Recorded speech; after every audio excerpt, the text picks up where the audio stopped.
अस्सलाम वालेकुम नाज़रीन, मैं हूँ आसिफ़ अली ख़ान।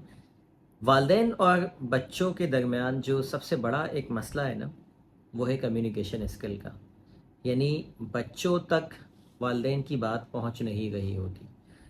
वालिदैन का यही एक सबसे बड़ा जो है वो शिकवा होता है कि जो कुछ हम समझाना चाहते हैं, जो कुछ हम बताना चाहते हैं, जो कुछ हम सिखाना चाहते हैं, बच्चे वैसे परफ़ॉर्म नहीं कर रहे, वैसा बिहेव नहीं कर रहे। देखिए बहुत सारी सिचुएशंस में हमारा जो अंदाज़ होता है वो मुनासिब ही नहीं होता।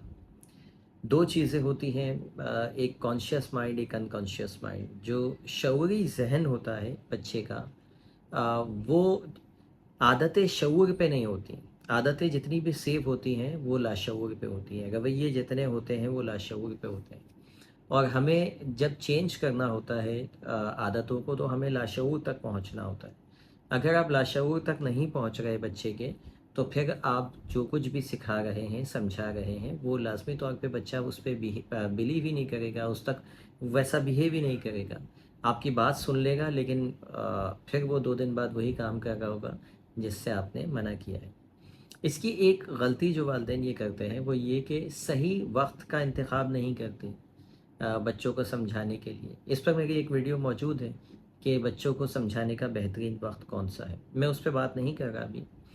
मैं इस पे बात करना चाहता हूँ कि कौन सा वक्त ऐसा है जिस पर बच्चे को समझाना बिल्कुल बेकार होता है। यानी अगर आप उस टाइम पे बच्चे को समझा रहे हैं और आप ये कहते हैं कि मैं इतनी एफर्ट्स कर रही हूँ या कर रहा हूँ और सारा दिन मेरा गुजर जाता है इनको समझाने सिखाने में, लेकिन कोई नतीजा नहीं निकलता, जो मैं सिखाती हूँ वो सीख नहीं पाते। उसकी वजह ये होती है कि ज़्यादातर कैफ़ियत के अंदर ज़्यादातर मसाइल जो होते हैं, आप सही वक्त का इंतखाब नहीं कर रहे होते। हमारा ज़हन सीखने के लिए सबसे बेहतरीन हालत जो होती है ज़हन की, वो थीटा स्टेट होती है। यानी हमारे ज़हन की फ्रीक्वेंसी जब 4-7 के दरमियान होती है, उस वक्त हम जो कुछ सीखते हैं वो हमारे लाशऊर में जाता है।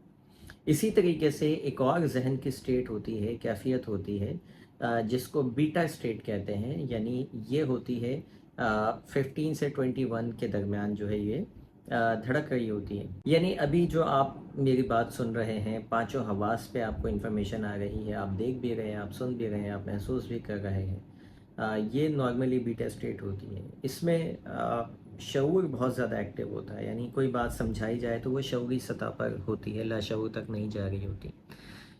कभी कभी चले भी जाती है, लेकिन वो रेयर केस में जाती है। बच्चे को जब डराया जाए, धमकाया जाए, यानी बच्चा खौफ की सिचुएशन में हो, तशवीश की सिचुएशन में हो, बच्चा जो है परेशानी के आलम में हो, ये वो कैफ़ियत होती हैं, गुस्से के आलम में हो, ये वो कैफ़ियत होती हैं जब उसका जो ब्रेन है, उसकी ब्रेन फ्रीक्वेंसी बीटा स्टेट पे होती है। यानी खौफ, एंजाइटी, तशवीश, ये जितनी परेशानी, ये जो कैफ़ियत होती है, ये उसको उसकी ब्रेन फ्रीक्वेंसी को ऊपर लेके चले जाती है। यानी वो सोचने, समझने और सीखने की स्टेट से बाहर जा चुका होता है।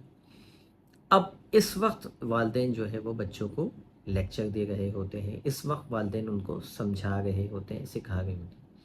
अच्छा, ज़्यादातर केसेस में वालिदैन ख़ुद पहले बच्चे को इस कैफ़ियत के अंदर लेके आते हैं। यानी पहले डराते हैं, धमकाते हैं, गुस्सा दिखाते हैं। उसके बाद जब बच्चा सहम जाता है, डर जाता है, एंजाइटी लेवल उसका बढ़ जाता है, उस वक्त उसको कुछ समझाने की कोशिश कर रहे होते हैं, या उसको गुस्सा दिला दिया जाता है। जब उससे गुस्सा आ जाता है, उस वक्त उसको फिर लेक्चर जो है वो उसका आगाज़ होता है और वो घंटों चलता है लेक्चर। ये वो कैफ़ियत होती है जब वालिदैन कहते हैं इतना समझाया, फिर 2 दिन बाद जब बच्चा दोबारा वही गलती करता है तो वालिदैन फिर उसी का हवाला देते हैं, कल भी तुम्हें 2 घंटे बैठा के समझाया था ना। ठीक है, तो वो जब जो चीज़ आप समझा रहे हैं, इस कैफ़ियत के अंदर उसके लाशऊर तक जा ही नहीं रहा।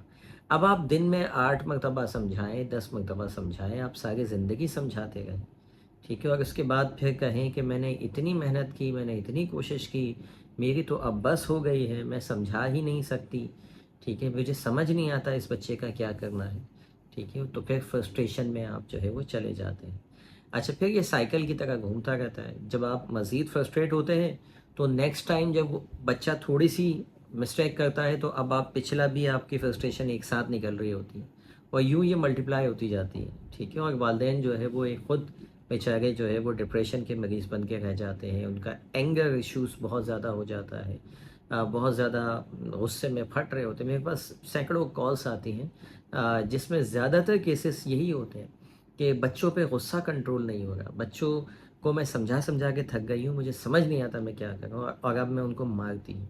ऐसी भी कॉल्स आती हैं कि 2 साल के बच्चे को माएँ जो है वो मार रही हैं, 3 साल के बच्चे को मार रही हैं। आप अंदाज़ा कीजिए 2 साल, 3 साल, ये वो बच्चा है जिसको तो अभी दुनिया का पता ही नहीं है, जिसको सही और गलत की कोई पहचान ही नहीं है, ठीक है। उसको तो वो इट प्लेजर होता है ना, हमारी 3 नफ्स होती हैं, नफ्स अम्मारा, नफ्स लव्वामा, नफ्स मुतमइन्ना, इट, ईगो, सुपर ईगो।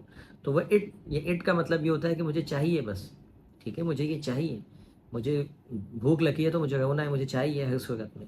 उसको आप समझा नहीं सकते, ठीक है। जो ईगो होती है ना, ईगो बैलेंस करती है, वो बताती है कि नहीं ऐसे नहीं, ऐसे करना है, ठीक है। जैसे हमारी ईगो, हमें अगर ये मोबाइल फ़ोन अगर मुझे लेना है तो इट तो ये कहेगी हासिल कर लो, और सुपर ईगो कहेगी कि नहीं, इसको हासिल करने का जो बेहतरीन तरीका है वो क्या है कि जो है वो इसको कमाया जाए, कमा के पैसे कमा के फिर हासिल किया जाए, ठीक है। तो एक तरफ मॉरल स्टैंडर्ड है, एक तरफ प्लेजर है, तो ईगो जो है वो बैलेंस करती है। या तो वो इट इट की साइड पे चले जाएगी और आप इसको किसी से छीन लेंगे, चुरा लेंगे, डकैती मार लेंगे, या तो फिर आप सुपर ईगो पे चले जाएंगे और वो आपको जो है वो कमा के और फिर सही तरीके से आप हासिल कर। बच्चे के पास अभी सिर्फ इड है, उसको सिर्फ चाहिए हर सूरत में। हमें ये समझना है कि हमें उस बच्चे को कैसे समझाना है, प्यार मोहब्बत से कैसे उसको ट्रीट करना है। हम जब उसको प्यार और मोहब्बत से ट्रीट नहीं करते तो फिर क्या होता है कि कुछ अरसे बाद वो फिर हमसे उसी तरह से ट्रीट करता है जैसे हमने उसे किया था। जैसे हम छोटी छोटी बात पे उसको डांट दिया करते थे, मार दिया करते थे, तो वो भी यही सीखता है, वायलेंस सीखता है।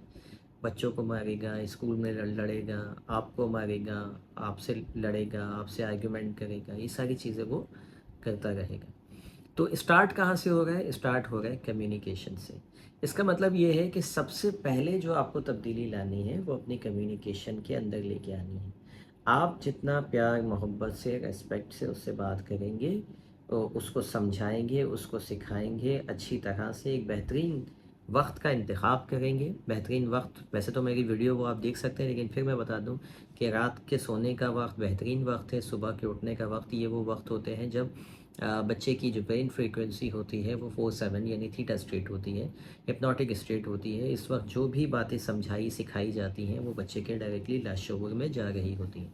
हो सकता है कि उसी वक्त आपको रिजल्ट ना मिले, लेकिन इस वक्त कही भी बातें बच्चा ज़िंदगी भर याद रखता है, ठीक है। उसकी पूरी पर्सनैलिटी को ग्रूम करने में ये 2 औक़ात जो होते हैं वो बहुत कार फरमा होते हैं। इसके अलावा भी बहुत सारे औक़ात होते हैं, जैसे कहानी सुनने के टाइम का वक्त, घूमने फिरने के टाइम का वक्त, ठीक है। ये भी वो औक़ात ऐसे होते हैं जब ब्रेन फ्रीक्वेंसी 4/7 के दरमियान होती है।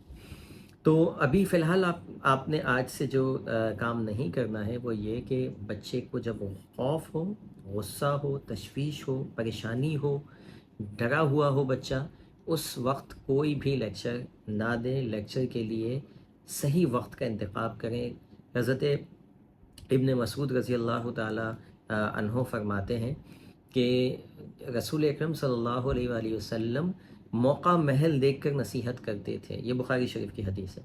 एक और हदीस में आता है कि नबी करीम सल्लल्लाहु अलैहि वसल्लम एक दिन छोड़कर एक दिन नसीहत करते थे, यानी ताकि लोग उकता ना जाएं। जो पिछली हदीस मैंने बयान की उसमें भी उन्होंने यही कहा है कि ताकि लोग उकता ना जाएं, यानी नबी करीम सल्लल्लाहु अलैहि वसल्लम की बात से भी उनको डर है हुजूर को कि मेरी बात से भी उकता ना जाए। उनसे ज़्यादा अच्छी बात करने वाला कौन था? कोई भी नहीं था। लेकिन वो भी रोज़ाना नसीहत नहीं करते थे कि कहीं सहाबा कराम उकता ना जाए। तो बाज़ रवायत के मुताबिक एक दिन छोड़ के एक दिन नसीहत होती थी, बाज़ रवायत के मुताबिक हफ़्ते में एक बार लेक्चर होता था। लेक्चर वाली जो तबलीग होती थी वो हफ़्ते में एक बार होती थी, बाकी प्रैक्टिकली रोज़ाना जो है वो चल रहा होता था। तो हमें भी इसी तरह से काम लेना है। रोज़ाना बच्चों को लेक्चर देने के बजाय प्रैक्टिकली रोज़ाना सिखाएं, अपने किरदार से, अपने अपने रवैयों से। लेकिन जो लेक्चर का टाइम हो ये हफ़्ते में 1 दिन हो या 2 दिन में 1 मरतबा आप इसको रखें, जिसमें बच्चों को جو ہے وہ لیکچر دیں، روزانہ لیکچر نہیں دیں، ورنہ بچہ بھی آپ سے اکتا جائے گا اور ایک وقت آئے گا وہ بولے گا کہ مجھے آپ کی سننی ہی نہیں۔ ٹھیک ہے، اپنی کمیونیکیشن کے اوپر کام کیجیے، لاتعداد کمیونیکیشن کی ٹیکنیکس ہیں جو آپ سیکھ سکتے ہیں۔ جب آپ کی کمیونیکیشن اچھی ہوگی تو آپ کے بچے کے ساتھ ریلیشن شپ بھی اچھی ہوگی۔ ملتے ہیں انشاءاللہ کسی اور ویڈیو میں۔ Thank you for watching. اللہ حافظ۔